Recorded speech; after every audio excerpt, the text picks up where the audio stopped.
escrita, radial. Jorge Fernández, muy buenos días. Gracias, Rangiro, por invitarme a dialogar contigo. Muy buenos días. Y primero te pido disculpas por esta oscuridad en mis ojos. Es para ocultar una severa conjuntivitis. Ah, ya. Bueno, de todas maneras, lo que importa, como se puede decir, tu presencia y que todo el mundo te pueda ver y puedas hablar y puedas exponer tus ideas, ¿no? Y puedas, sobre todo en este diálogo, prácticamente en esta confrontación de ideas, pueda ser el público que nos ve a través de en vivo, y también a través de la reproducción en YouTube y en las mejores páginas en la cual colgamos esta entrevista, saque sus propias conclusiones. Jorge Fernández, en primer lugar, quiero saber cuál es tu apreciación o cuál es tu lectura o qué concepto tienes en este punto del tiempo del Jurado Nacional de Elecciones. Bueno, Rangiro, déjame saludar también a Víctor Balcázar, un gran amigo y progresista, hombre de las telecomunicaciones y ahora de esta televisión en internet. Bueno, no hablemos de elecciones, yo no diría que son elecciones, Rangiro, yo diría que son erecciones. Son erecciones sádicas, son sadomasocapitalistas, porque estas erecciones para el 10 de abril están violando la democracia endeble, debilitada, moribunda que tenemos en el Perú. Entonces, estas erecciones, no elecciones, sino erecciones sádico-masoquistas, capitalistas, son eso, en contra de la democracia y en contra del país, porque van a imponer lo que el jurado electoral está obedeciendo, lo que los grandes capitalistas del Perú quieren y lo que la globalización también está anhelando. A ver, si te podemos entender, para hacerlo más fácil a nuestro público, erección significa levantarse, ponerse rígido, ponerse duro, y tú hablas en este término de una erección... Golpear. O sea, convenida. Claro, es para golpear más al pueblo. Ya. Entonces, ¿qué tipo de elecciones son? Son elecciones duras, son elecciones que el Perú no debe aceptar, porque si tuviéramos cultura electoral, los peruanos nos pondríamos de acuerdo y votaríamos viciado. Debemos votar viciado. ¿Para qué? Para que se convoque a un nuevo proceso y todos tengan la oportunidad de participar. Con mayores garantías. Con todas las garantías que manda la ley. Don Julio Guzmán, Julio, ¿no? Sí, Julio Guzmán Cáceres. Todos regresarían. El señor César Acuña. Don César Acuña, por ejemplo, para mí no tengo nada en favor ni en contra, pero para mí ha sido víctima de un ataque incluso que yo considero una agresión racista y una represión política. ¿Por qué?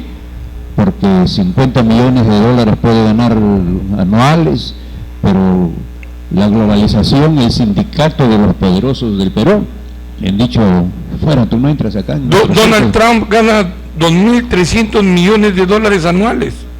Imagínate. Y es el candidato republicano, ¿no? Pero hay que ver la extracción social. Si vemos la extracción social y los propósitos que mencionaba tener don César Acuña, no lo quieren, pues. Además, pienso que hay otros intereses. ¿Tú no crees que César Acuña se equivocó más bien de mostrarse como el hombre altoandino que baja a la costa? Fue uno de sus errores. Claro, cambió su estrategia por quererse mostrar como otro, digamos, un gran, orador, un gran mecenas o como un sabiondo. Si él hubiera sido una humilde persona que se mostrara como el altoandino emprendedor que baja a la ciudad y sale adelante, y en vez que tú no crees que su situación fuera otra. Sí, y además le hubiese agregado algo, se hubiera declarado de centro izquierda o de centro sencillamente, pero nunca se declaró. Me gustó ese término, de centro izquierda. Claro, o de centro sencillamente. Claro. ¿Por qué? Porque allí...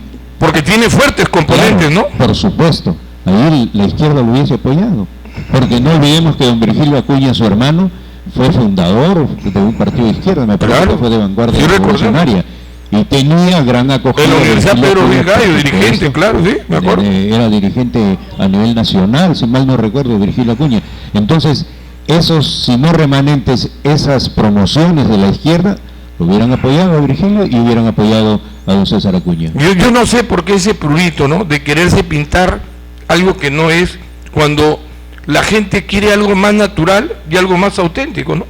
Se equivocó, le faltó asesoramiento. Le faltó asesoramiento. Yo creo que digamos, esas personalidades como Anel Tausen, el otro señor el pastor Sun Lai, que tiene nombre prostíbulo, Sun Lai, el otro señor, ¿cómo se llama? Andrade, que los trajo, Vladimir Paz de la Barra, más allá de apelliditos, no han tenido nunca una sensibilidad social. No, todos carecen de ello. Y si la han tenido, solamente ha sido de cliché, para mostrarse, nada más, en un aparente fingimiento, no un aparente, sino en un fingimiento con la finalidad de arrastrar, coger y sentirse pues elevados. Tú has dicho algo que preocupa. ¿Tú crees que hay un jurado nacional digitado internacionalmente? Sí, yo pienso que sí. Internacionalmente, ¿por qué? Porque este proceso electoral no es una pelea del APRA contra PPK, Peruanos por el Cambio, no era contra César Acuña, que también era, pero lo sacaron. ¿Por qué? Porque veían que don César Acuña avanzaba, veían que era una posibilidad de que llegue a la presidencia de la República. Su extracción social, el triunfo que obtuvo como alcalde, después como gobernador de Trujillo. Claro, lo desapareció el APRA. Claro, para mí es fácil la presidencia, dijo. Y ya desde hace 5 años, desde que era alcalde, ya inició su campaña por la presidencia de la República y lo hubiese logrado. ¿Por qué? Porque sí tenía arraigo popular. Entonces, la globalización, las potencias del mundo no lo quieren. ¿Y por qué? A ver, Jorge, ¿por qué tú crees que las grandes potencias no lo quieren a César Acuña? No lo quisieron porque era una amenaza que podía convertirse en un gobierno nacionalista. Era, sin ser peyorativo, un serrano que quería trabajar por el Perú. Así lo entiendo, así lo entendía, por su ambición, su clara ambición, su lógica ambición de que el hijo de un campesino, el hijo de un hombre que nació en un cerro, no al pie del cerro, sino en un cerro, llegue de esa choza totalmente de paja, sin agua, en una vivienda, llegue a la presidencia. Pero ¿no cree que también por ahí viene una contradicción, digamos, dialéctico, digamos, una contradicción, un sistema que se puede decir antirrelativo, ¿no? O que un hombre que le ha costado tanto ganarse el sitio, ganarse su dinero, y que lo estigmaticen como un hombre como Plata, como Canchi, que la votaba como regalar, cuando él ha debido dar el ejemplo de cómo se gana el dinero con el sudor de su frente. Es que regreso a lo que dije primero, ¿no? Le faltó orientación y le faltó asesoramiento. El asesoramiento en los políticos, sobre todo en los candidatos, es muy necesario y es fundamental. El asesor político tiene que ser un hombre que conozca incluso psicología, para saber cuál es el comportamiento, la conducta de la persona, ¿no?, que va a asesorar y corregirlo. O sea, se podría decir que no ha tenido asesores y no hay ayeros. Por supuesto, ha tenido ayeros, y esos ayeros que lo están ahora dejando, apartándose. Y don César Acuña tiene la oportunidad, y sus candidatos a nivel nacional para el Congreso, creo que deben demostrar humildad, firmeza en sus convicciones políticas si la tienen, y decirle: César o don César o ingeniero, vamos a votar viciado, convoque a nuestra militancia a votar viciado. ¿La presencia de Fabre le hizo bien o le hizo mal? No, le hizo mal, le hizo pésimo, no trabajaba. Las informaciones periodísticas dicen que se la paseaba chateando, conversando, escuchando otros. 1.700.000 soles. 1.700.000 plata al agua. Al agua. Cancha. Pues le faltó asesoramiento. Bueno, ¿por qué digo que la pelea no es entre los partidos políticos? Porque yo veo que la pelea en sí puede ser entre Estados Unidos y Japón.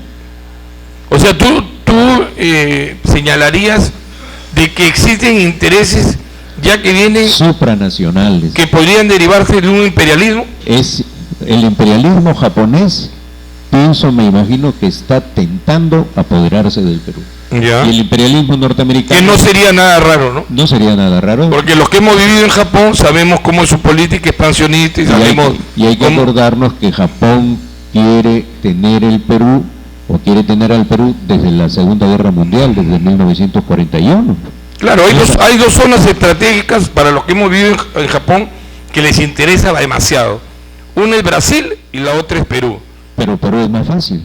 Claro, Brasil tiene mucho más Perú posicionamiento. es más fácil, no, es que... más posicionamiento los norteamericanos, te hablo. Pero más dependencia, ¿no? Pero nosotros, los peruanos, nosotros tenemos un país, el único en el planeta, que es el más rico del mundo, y tenemos solamente con el mar para alimentar a la población de todo el planeta. Eso lo quiere Estados Unidos sobre todo, y lo quiere Japón sobre Estados Unidos. Y Estados Unidos para mí está representado por don Pedro Pablo Kuczynski. Y Chile, que está terciando, que estaría terciando, o sea, a través de Alan García Pérez, el candidato Alan García Pérez. ¿Por qué? ¿Cómo? Yo pienso ¿Que Alan García cómo? no ha sido candidato pro-chileno, no ha sido presidente pro-chileno. Siempre se le ha considerado así. A ver, don Alejandro para ordenarnos, Keiko representaría al bloque japonés. El señor Pedro Pablo Kuczynski representaría los intereses norteamericanos. Y el señor Alan García los intereses chilenos. Claro, con menos posibilidades ahora, porque si bien es cierto, Estados Unidos... Y no estaría tan lejos de la realidad, porque el hijo es el gerente de Cerro Prieto, de una empresa chilena, ¿no? Entonces, Estados Unidos puede hacerse socio, puede invertir con capitales chilenos, pero ¿para qué va a hacerse socio si él puede agarrarse el Perú? Si Estados Unidos puede agarrárselo totalmente, y es el Japón el que se opone. Tenemos más de 3.000 billones de pies o metros cúbicos de gas en nuestro país. De gas de reserva. Entonces, tenemos para 5.000 años y más. Todo eso, por eso te digo... El potencial natural. El potencial natural. Somos, alguien dijo, creo que fue el ambientalista, naturalista David Bellamy, algo así, si tendría que construirse el mundo, tendríamos que empezar por el Perú. Se reconstruye el Perú. Como la piedra, ¿no? Por supuesto, porque en nuestros más de 3.000 kilómetros del litoral peruano, nuestras 200 millas que quieren reducirnos a 12.000 millas, quieren apoderarse de todo. Interesante tu enfoque, bastante analítico, habría que profundizarlo, y más que todo para los que somos los estudiosos de los comportamientos y de las políticas internacionales, y como dijo McGraw-Hill en su libro Planificación en los países subdesarrollados y el abastecimiento de ellos, habría que hacer una confrontación. Me gustaría que me des un enfoque, una lectura que tiene Jorge Fernández acerca de lo que viene a ser el tema del narcotráfico en la presencia electoral. Mira, el narcotráfico en el Perú no se va a controlar nunca. ¿Por qué? Porque en el Perú no se puede ni siquiera controlar el contrabando de yonque. La policía no controla ni el contrabando de arroz. Y en el Perú para mí es falso que haya lucha contra el narcotráfico. Lo que existe, lo que para mí presumo, es lucha entre bandas. Una banda que está mejor organizada, que quiere apoderarse del mercado de la otra banda, sencillamente ordena. Presumo que ordenan las autoridades a las más altas: échate a esa banda, y se la echan. Ellos se agarran el mercado. ¿Por qué? Porque si quisieran, cuando hay intervenciones grandes contra el narcotráfico, cuando los grandes titulares aparecen en los periódicos y en la televisión propagandizando, publicitando a la policía, golpe al narcotráfico, requisan 5.000 toneladas, 3.000 toneladas, la cocaína más pura del mundo también está en el Perú. ¿A quién favorece? Al cártel de la competencia, porque si el Perú o la DEA quisiera acabar con esas grandes redes, sale un embarque de droga del Perú. ¿Por qué tienen que impedir su salida y por qué tienen que intervenirla en alta mar? Sencillamente que la sigan. Sale en el Perú, sale del Perú, llega al intermediario y de ahí parte a su destino final. Si pescan esos cargamentos de droga en el destino final, entonces están cogiendo a los compradores finales, a los intermediarios y a los abastecedores. Ahí recién se destruye la banda. Pero en este caso sería no, bien... Pero la DEA tiene todo. Pero la DEA tiene todo, pero el consumo más grande está en Estados Unidos. Entonces la DEA se supone que debe haber algún tipo de mafia interna, ¿no? Por supuesto, siempre hay, porque siempre si se critica a la policía peruana, que es la más corrupta, si se critica al Poder Judicial en el Perú, que es el más corrupto de América Latina, ¿por qué no podemos pensar que en Estados Unidos la DEA es una organización también corrupta que no decomisaría toda la droga? ¿Quién garantiza que la cocaína, que la droga que se incauta en el Perú se incinera totalmente? El 5 de abril se conmemora un año más de la violación prácticamente a la Constitución de la República, la infracción constitucional, el autogolpe que dio el 5 de abril del 92 el expresidente y dictador también que fue después el señor Alberto Fujimori, hoy en prisión, hay que decirlo, por sus delitos gravísimos. Yo te pregunto, el 5 de abril del 92 se juega, ahora en el año 2016, este 5 de abril se juega muchas cosas, entre ellas la sobrevivencia de este proceso electoral. Hay un movimiento que dice incendiemos el Jurado Nacional de Elecciones, el mismo que ya tiene acumulado solo en su página de seguidores cerca de 70,000 y que están viajando a Lima para acoplarse a esa marcha. Y vienen los nativos también. Tenemos que tener en cuenta que hay una marcha de los nativos que se viene porque los están marginando. Y antes de referirme al 5 de abril, hablo sobre los nativos. Doña Lourdes Flores pertenece a una ONG, Diálogo Interamericano, que propone que todas las naciones nativas, los Ashaninka, los Aguajún, los Aguarunas, sean encerrados, sean cercados, y que sirvan y que sean atractivos turísticos. Hay que pensar cuál es la mentalidad de la señorita Lourdes Flores de hacer esas propuestas. Entonces, esa mentalidad de hacer estas propuestas de encerrar a los verdaderos peruanos, a los dueños de este país, a los de mayor identidad, ¿no? A los de identidad plena, ¿cómo es posible que pensemos en que tienen que vivir encerrados y que sean atractivos turísticos? ¿Por qué? Porque hay un plan de desaparecer el Perú. El vicealmirante de la Armada Peruana, Luis Pinillos Cavada, lo denunció y yo tengo el documento. Aquí hay un artículo interesante que señala Javier Pinillos Cavada denuncia en el 2006 la intervención del Fondo Monetario Internacional en el control de las políticas económicas de estos países a fin de mantener un estado de descontento social al crear obstáculos financieros para evitar reducir la pobreza. ¿Cuál es uno de los puntos de estos planes? Debilitar y desaparecer a las Fuerzas Armadas y la Policía Nacional para debilitar la capacidad de negociación internacional en defensa de los intereses nacionales, debilitar la seguridad y orden interno y la paz social y justificar una intervención extranjera. Todo esto se está viendo. ¿Quiénes están en favor de esto? Carlos Boloña, don Javier Silvarrete, que en paz descanse, Pedro Pablo Kuczynski, que tuvo o sigue teniendo asesorías en el Fondo Monetario Internacional, doña Beatriz Merino, los hermanos Javier y Carlos Quijandría, ambos fueron ministros, don Roberto Dañino, que fue director del Fondo Monetario Internacional, y ¿quiénes están además? Don Alejandro Toledo, de acuerdo a este documento, todo ese bloque, Diego García Sayán, Fernando Olivera, Raúl Díaz Canseco, Verónica Zavala, su hermano, y además están también algunos periodistas, doña Rosa María Palacios, doña Cecilia Valenzuela, don Jaime Alcázar. Asalariados, ¿no? Todos son asalariados. Ellos han firmado un convenio y otros, y están algunos no lo han firmado, pero están de acuerdo en que no solamente el Perú desaparezca, sino que desaparezca Ecuador y Bolivia. Que el Perú desaparezca como nación. Se lo agarran, se lo reparten, se apropia Estados Unidos.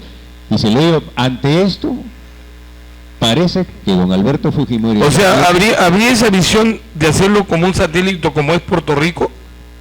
Quieren desaparecerlo y repartírselo, cogérselo y anexarlo a Chile. Y Chile sería el único gendarme en América Latina.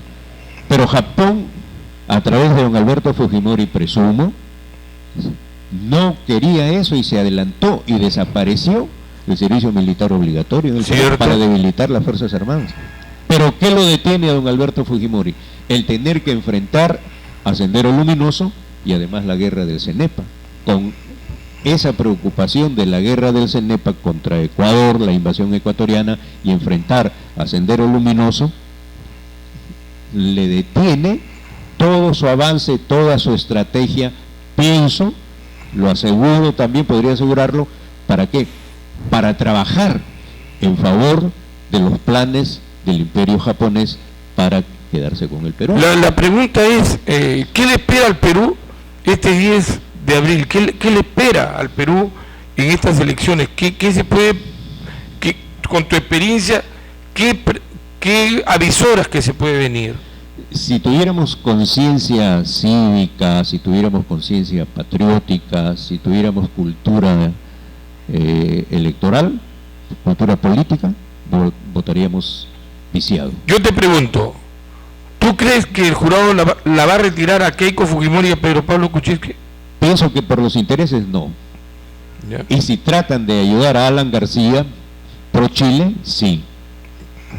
Pero por la presión popular. Por la presión popular, ahí está el dilema. Porque ayer lo hemos visto a un Tábara totalmente miedoso, no podía ni hablar, tartamudeaba. La presión es muy fuerte. Pero si le van a incendiar el Jurado Nacional, yo estoy seguro que para mí el presidente de la República... Va a ser víctima. No, el presidente no. No, el presidente de la República ya es una víctima. Está viendo esto como una situación va a declarar, va a disolver el Congreso. Para mí que en cualquier momento lo hace. Sí, pero antes de que disuelva el Congreso, yo llamo, discúlpame Ranjiro y discúlpenme amigos televidentes, llamo a las Fuerzas Armadas Nacionalistas del Perú, llamo a los generales, a los soldados nacionalistas para que asuman el poder del gobierno transitorio, ¿no? Transitorio. Como la OEA dice, ¿no? Ante un estado de anarquía, el que controla las Fuerzas Armadas tiene 2 años para poder regularizar el sistema democrático. Y tenemos que recoger las palabras del general Otto Wojciech. Él dijo, las Fuerzas Armadas no están al servicio de los gobiernos, están al servicio de la patria. Y la patria, nuestra patria está en peligro. Ahorita es un punto delicadísimo. Acá lo que el Jurado Nacional de Elecciones ha hecho con el Congreso de la República, en contubernio y por jugar sus intereses, se han olvidado del pueblo y se han olvidado de la voluntad popular. Es que no les interesa, no se han olvidado, lo saben, para mí, lo saben, pero no les interesa, quieren arremeter, por eso digo, están violando la democracia, inclén que débil, ya la están matando, además la democracia de nosotros, porque la democracia de ellos es esa democracia asesina, esa democracia que aplasta a los pueblos. El señor Tábara le ha salido 2 veces a decirle al señor Ollantumala que no haga intromisión. La pregunta es, yo te pregunto, tú fueras presidente de la República o cualquiera, ¿no?, que tenga un sentido común. Puede ser un motivo para, ya es un enfrentamiento aparente, podría ser. Yo te pregunto, tú como presidente de la República, ¿no lo llamarías al presidente del Jurado Nacional de Elecciones? Porque ¿quién tiene más poder en el Estado? ¿Un presidente del Jurado Nacional de Elecciones o el presidente de la República? Y se presume que el Jurado Nacional de Elecciones, que el Jurado Electoral Especial, que los jurados son autónomos, pueden llamarle la atención a cualquier ciudadano y le llaman la atención al presidente de la República. Pero el presidente de la República, ¿no podría llamarle la atención a ellos? Pero están buscando el enfrentamiento y podría ser que don Ollanta Humala diga, bueno, no hay elecciones, llama a sus amigos, a sus camaradas. Mira, yo tengo una lectura, capaz me equivoque o corrígeme tú, como una persona con mucha más experiencia, pero yo considero de que si Ollanta le mete, como se puede decir, el cachiporrazo al jurado y a todo esto, te apuesto que el pueblo va a salir a aplaudirlo. Sí, por supuesto que sí, pero porque ante todo este zafarrancho, esta coyuntura, claro, el pueblo va a decir que sí, pero tendríamos que esperar los resultados de ese cachiporrazo. Teníamos que esperar quién asume el gobierno y si se queda él.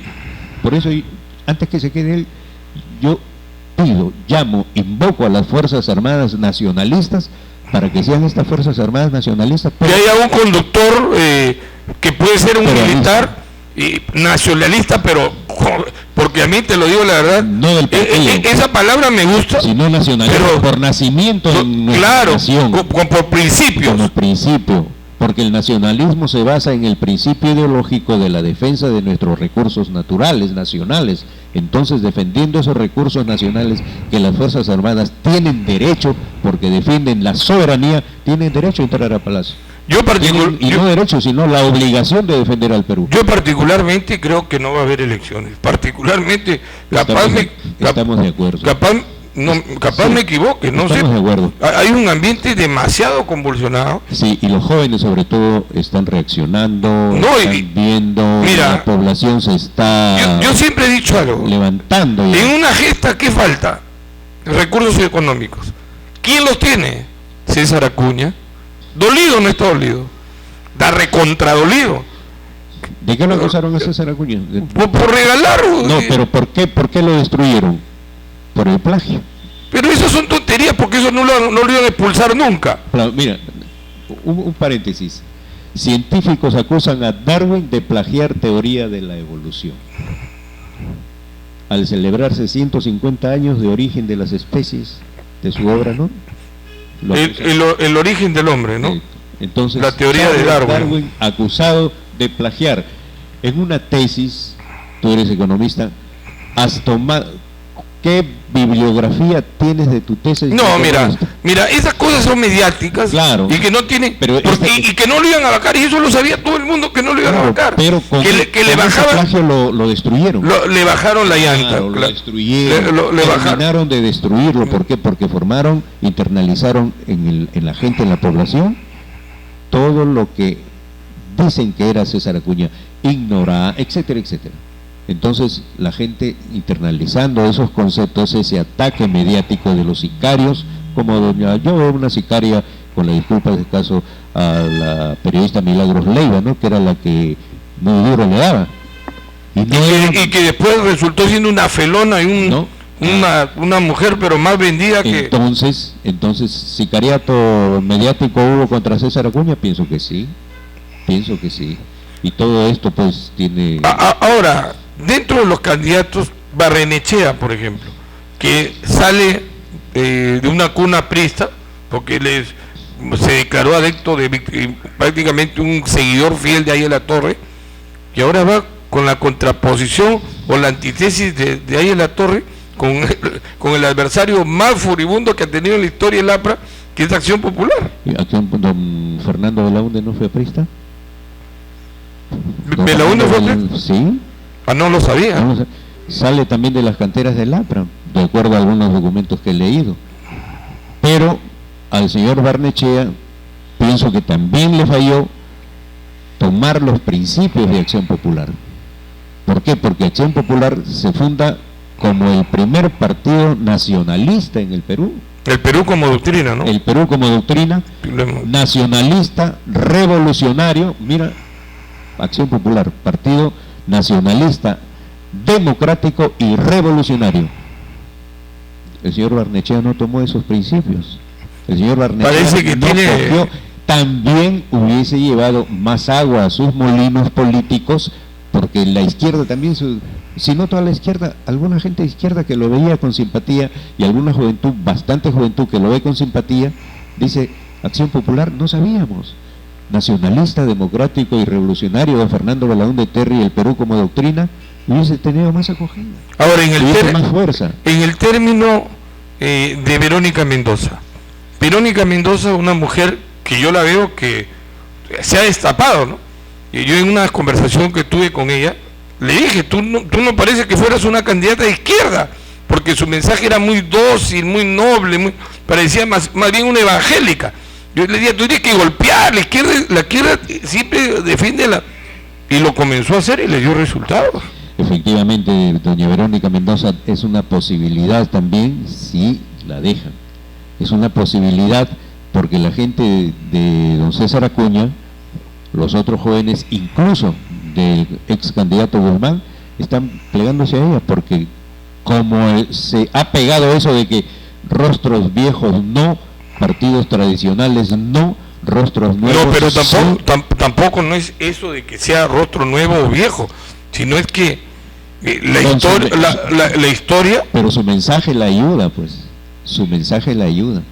Y la juventud, la mayoría de los jóvenes, está ahora formando las filas de... Si no forman filas, están apoyando ese mensaje. No, ha agarrado una fuerza tremenda, Verónica. Y es más, si tú te das cuenta, no hablemos del 100%, pero la gran mayoría de los medios le ha comenzado una campaña de demolición a Verónica Mendoza, que yo le estoy defendiendo en las redes sociales, porque ayer antes no le decían nada, pero ahora ya le sacan fotos con Abimel Guzmán, le sacan fotos que la candidata, que tiene un candidato en narcotráfico, que la verdad que es sorprendente. Tienen que atacar todo lo que sea oposición, todo lo que se oponga a los planes del gran capitalismo, del gran imperialismo, tiene que ser atacado, tiene que ser destruido. Y se están yendo contra Verónica Mendoza. Si se llega al punto que le excluyen a Keiko Fujimori, lo excluyen al señor Pedro Pablo Kuczynski, el escenario... Queda Alan García con Verónica Mendoza. ¿Tú crees que Alan García pasaría a la segunda vuelta? Yo no creo que pase a la segunda vuelta. Yo creo que el escenario sería Barrenechea. Son juegos. Sería Barrenechea con... Es que son orientaciones que se dan. ¿Quién apoya a Alan García? Nadie lo apoya. Yo pienso que son el dinero que hizo de los narcoindultos, y es cierto. Todo lo que se ha fondeado, para utilizar términos del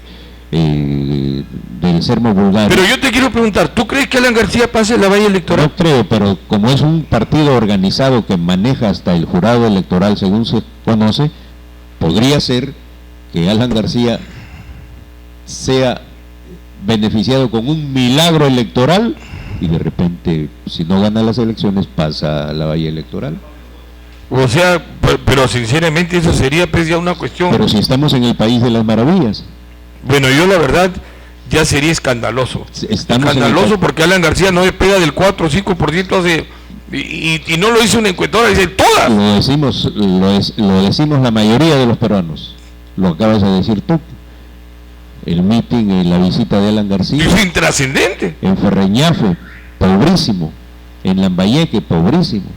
¿Qué está pasando? ¿Qué ha pasado? Resulta don Alan García el último verdugo del APRI, porque está matando al partido aprista, que debió ser reactivado con líderes que sí tienen jóvenes. Tú eras un líder. Ahora, yo claro, cierto. Yo lo que te quiero preguntar... ¿Por qué no te dejaron surgir? A mí no me podían ver porque yo era drástico en muchos aspectos.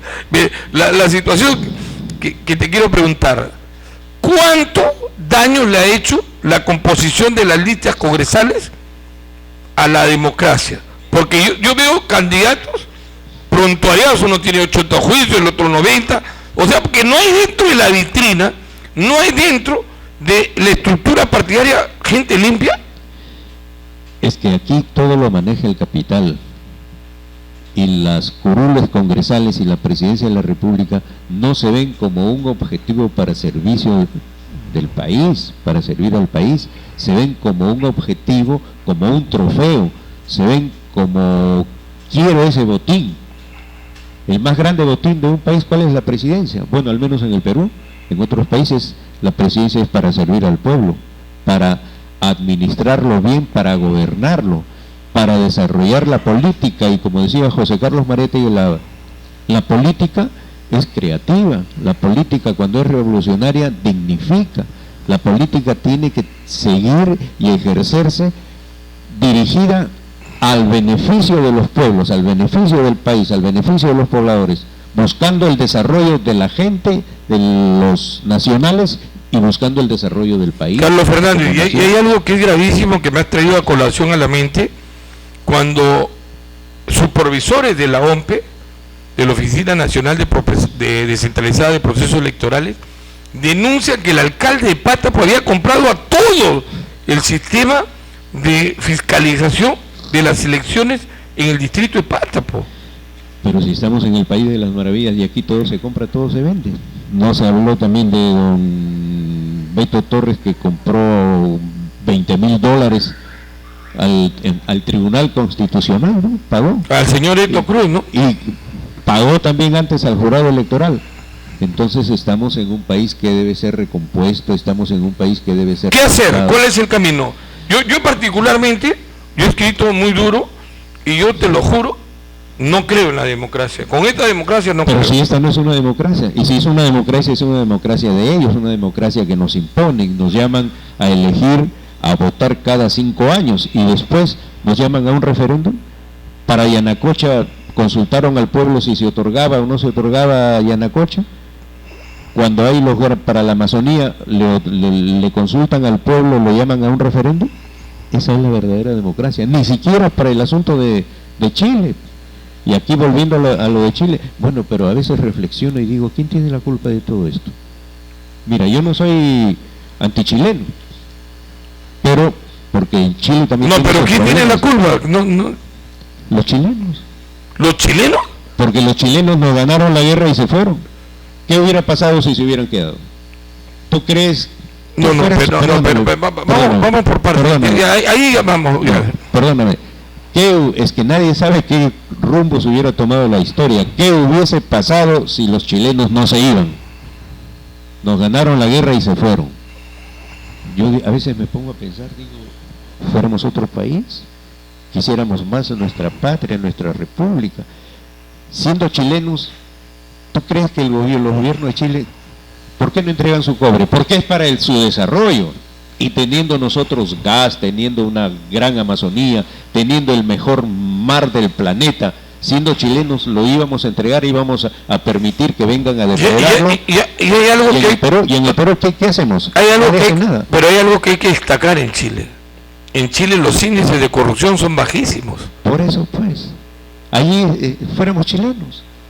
Me dicen, ¿cómo tú estás en favor de Chile? No, estoy a favor de... ¿Acaso no queremos formar la unidad latinoamericana que propugnaba Víctor Raúl Haya de la Torre? Si existen los Estados Unidos de Norteamérica, ¿por qué no pueden hacerse los Estados Unidos del sur de América? Como le llamaba el viejo Haya, ¿no? Entonces, en sus libros, ¿no? ¿Por qué? Pero solamente trató los grandes políticos de anexarnos, entregarnos a Chile ahora. Y uno de ellos, uno de estos culpables de esta guerra es don Javier Pérez de Cuéllar, que fue secretario general de las Naciones Unidas. Y para tu invitación, ¿qué está ocurriendo ahora? Algo peor, que puede ser más doloroso. Chile está amenazando al Perú con una nueva invasión. ¿Quién lo dice? Lo dice el contraalmirante Ramírez Canaval. ¿Quién es este señor, don Hugo Ramírez Canaval? Es un defensor del mar del Perú. Es un defensor como lo fue don Guillermo Fabra, el primer defensor del mar del Perú. ¿Le hacen caso? ¿Le han hecho caso? Hay militares que defienden el Perú, hubo militares que defienden el Perú, hubo militares que aman el país y lamentan todo lo que está ocurriendo. Por eso reitero, los militares nacionalistas, los peruanos, deben asumir el control del gobierno, deben tranquilizar el panorama, convocar ellos a elecciones y que todo el mundo participe. Que haya un gobierno de transición, transitorio, puede haber un gobierno de un ejército o de un militar nacionalista, unas fuerzas armadas nacionalistas, realmente nacionalistas que amen el Perú, pero los civiles no amamos el Perú. Y parece que tampoco los militares actuales, porque ante eso Chile dice, si los peruanos no aman al Perú, ¿para qué lo quieren? Hay que agarrarlo, y se lo están agarrando. Pero no hubiera pasado eso si se hubieran quedado. Me dicen, oye, pero tú eres antichileno o eres pro-chileno. ¿Tú quieres ser chileno? Le pregunto, ¿tú quisiste ser descendiente de español? ¿No somos descendientes de españoles? ¿Pero seguimos amando el Perú? ¿Cuántos años han pasado después de la guerra? Recordaríamos esa guerra que fue de rapiña, esa guerra donde nuestras mujeres, las mujeres de los Andes, con un atado de arroz, con un hijo en la espalda, con un poco de coca y de arroz, acompañaron a sus maridos y a sus hijos a la guerra en la resistencia de la Breña con Andrés Avelino Cáceres. Y esas mujeres, cuando sus maridos caían abatidos por el enemigo, esas mujeres les cerraban los ojos, los enterraban, que agarraban el fusil y seguían combatiendo por el Perú. Esas son las mujeres peruanas. Y esas mujeres, 300 o más de 300 mujeres, fueron prisioneras por Chile, se las llevaron y después regresaron. La historia dice que regresaron con sus mismos harapos en un barco que las dejó en el Callao, y en forma silenciosa bajaron del barco, tomaron rumbos desconocidos y nadie sabe quiénes llegaron a su tierra, incluso descalzas. Esas mujeres del Perú son las que siempre han defendido al país, son las que nos dan escuelas, nos dan historia, y la lealtad, ¿no? Nos han enseñado la dignidad, el heroísmo, todo lo que se tiene. Y yo justamente quería llegar a ese término, a aterrizar en ese término, porque acá sentimos que el problema de identidad que tenemos nosotros, el problema de confluencia de tantas razas, ha generado, como se puede decir, un ser humano, pero indolente. Inhumanizado. Oye, yo el peruano, yo no sé si el peruano es descendiente japonés, mezcla de chota con serrano, no, la verdad no sé, pero yo no soporto cómo puede haber tanto peruano que le da igual todo, o sea, que lo está pisoteando y es indolente. Somos apáticos, por un lado. Somos apáticos, desinteresados. Ya no hay movimiento estudiantil universitario. Ya desaparecieron los movimientos. En la Pedro Ruiz, discúlpenme amigos universitarios de la Pedro Ruiz, pueden haber 10.000 universitarios, pero yo digo que 5.000 son universitragos y los otros 5.000 son universitarios, porque la mayoría de estudiantes se dedican al trago. Bravísimo, ¿no? Brava es la situación del Perú. Jorge, quiero agradecerte y comprometerte en otra oportunidad para hablar de muchos temas más. Espero si me puedes acompañar la otra semana, el día martes, para poder analizar la coyuntura, si va blanqueando este tema, ¿no? ¿Lo conoces? Javier Pérez de Cuéllar, el ex suegro de Alfredo Barrenechea. Lo señalan como traidor del Perú. Él fue el que firmó. Y dicen que es el peruano más ilustre. Es el peruano más ilustre. Acá tenemos, ¿quién nos dice traidor del Perú? Por lo más grave es lo que ocurrió en el 2001, cuando se da la ley de la demarcación del departamento de Tacna y se reconoce al hito número 1 como hito fronterizo. ¿Y quiénes firman la ley? Paniagua. ¿Quiénes firman la ley? Pérez de Cuéllar, como presidente del Congreso, la presidencia del Congreso. De las Naciones Unidas. De las Naciones, presidente, fue secretario general, y además, también en las 200 millas, también don Pérez de Cuéllar está en favor de la Convención del Mar. Claro, ¿no? Pero ese tema ya se va ganando, por lo pronto, ¿no? Sí, pero hay que ver que parece que hubo hasta una estampilla con Pérez de Cuéllar, de Pérez de Cuéllar. Y este ciudadano ilustre, don Javier Pérez de Cuéllar, con el respeto que se merece, permíteme, los traidores del Perú. ¿Tú lo consideras un traidor del Perú? Yo lo considero traidor. No solamente yo. El ilustre don Javier Pérez de Cuéllar, debe ser así. Yo quemo la foto de don Javier Pérez de Cuéllar. Qué bárbaro, ¿no? Por traidor. O algo muy fuerte, la verdad nunca me ha pasado en un programa, pero bastante fuerte lo que tú dices y los motivos saltan a la vista, ¿no? Que se quemen, ¿no? Pareciera, ¿no? Acá no hay resentimientos personales, sino de hechos, ¿no? Hechos. O sea, tú no tienes ningún grado de animadversación. Primero es el Perú, y don Javier Pérez de Cuéllar, estoy de acuerdo, es un traidor del Perú. Si lo dice don Hugo Ramírez Canaval, vicealmirante de nuestra Armada peruana, yo le creo. Gracias. Gracias, Jorge. La verdad. Disculpa por. No. La foto de don Javier Pérez de Cuéllar. No, tu posición, yo la respeto. Estamos en un programa totalmente libre, democrático y sinceramente la posición de Jorge Fernández Sánchez es una posición fuerte y dura y tiene una tesis, porque bueno, si alguien quiere debatir o confrontacionarlo, dialogar de alguna manera del punto de vista distintos al que él piensa. Realmente tiene las puertas abiertas aquí en Debate, en Destape TV. Y no soy antichileno. Y tampoco es antichileno. Pero si algo también nos caracteriza a nosotros es que al ladrón hay que decirle ladrón, al delincuente, al traidor, traidor, y también, ¿no?, al hombre bueno hay que decirle es un hombre bueno, un hombre trabajador, un hombre honesto.